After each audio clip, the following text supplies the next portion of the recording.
Evil Under the Sun is another novel where the Christie magic just works. This novel was written in 1941. It takes its title, of course, from the Old Testament book of Ecclesiastes, talking about how everywhere there is evil under the sun. And it's a particularly apt title in this case because in this story, Poirot finds himself at a seaside resort on an island off of the coast of Devon. Supposedly, Christie got the idea or the inspiration for this location from Burr Island, which is an island off the coast of Devon with a hotel. She also used this island as inspiration for her novel And Then There Were None, of course, where we've got the 10 people stranded on an island.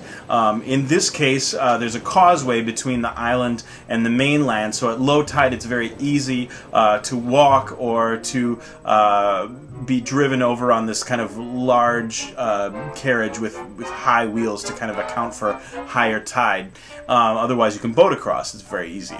And in this story, we have kind of a femme fatale named Arlena Marshall, and she's a beautiful red-headed actress who has married a captain who is a widower with a young daughter. They've all come to this island for this vacation at this hotel.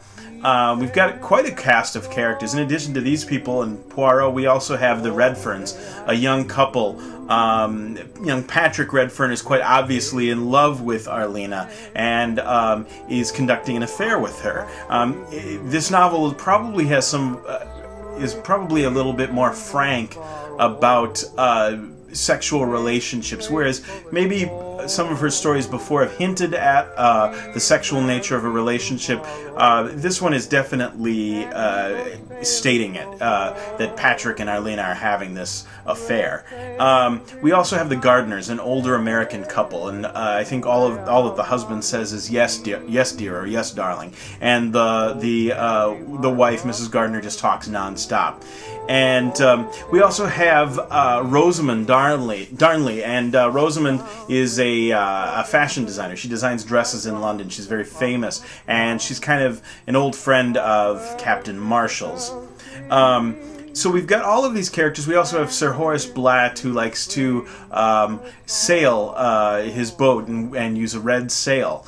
And then we have this kind of harmless older colonel, the sort of character you often see at these seaside resorts in Christie novels, who likes to just talk about old war stories, things like that. The story involves the death of Arlena Marshall, the femme fatale. She's found strangled on the beach by Patrick Redfern and one of the other guests, a woman by the name of Miss Brewster, Emily Brewster, who I forgot to mention. She's kind of this butch, middle-aged woman who loves athletics, is kind of mannish. And they find the body of this woman on the beach, and Poirot is heading up the investigation. He goes over a number of clues, and he really gets into his methods in this novel, and you always get a little bit more of Poirot's methods. In this one, he talks about it almost being like a jigsaw puzzle. He's talking with Mrs. Gardner, who's working a jigsaw puzzle, and he says it's just like this. We have a few pieces. They don't make sense by themselves. They need to be put together. We need to piece things together to try and understand them.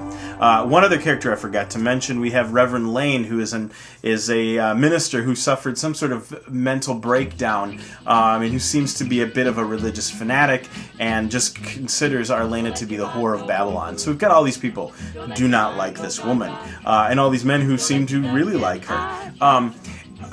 Get it going on this theme of kind of sexual frankness. There is a lot that Christie says about sexual attraction between men and women. Are women these kind of harpies that lure men to their destruction, or is it the other way around? Are women victims of men?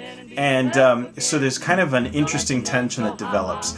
I think one of the most interesting aspects of the novel that's been ignored in both adaptations for film and television is the daughter Linda. Linda is a teenager. You don't see too many teenagers in Christie's novels, and this particular one she's awkward. She's kind of, they describe her as a colt. She's stumbly. She's always falling over herself.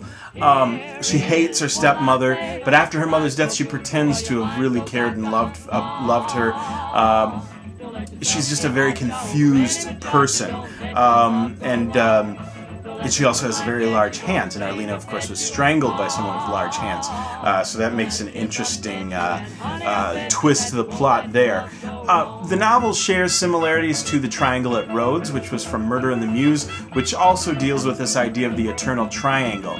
In this one, we have the triangle of Captain Marshall and Arlena, and then the affair that Arlena is having with Redfern. We also have a little twist on that because Rosamund is quite obviously in love with Captain Marshall too, so there's that aspect of it. And we just have poor little Christine Redfern, the kind of pale, weak wife sitting by as her husband makes a fool out of himself. It's also similar to Death on the Nile, another love triangle type of story. Christie loves these triangles. She was involved with a couple in both of her marriages, so I think this is something that's very close to her, and she tries to kind of work it out in different ways and see how it plays out. The plot is phenomenal. It's a very fun read. I give it a 5 out of 5.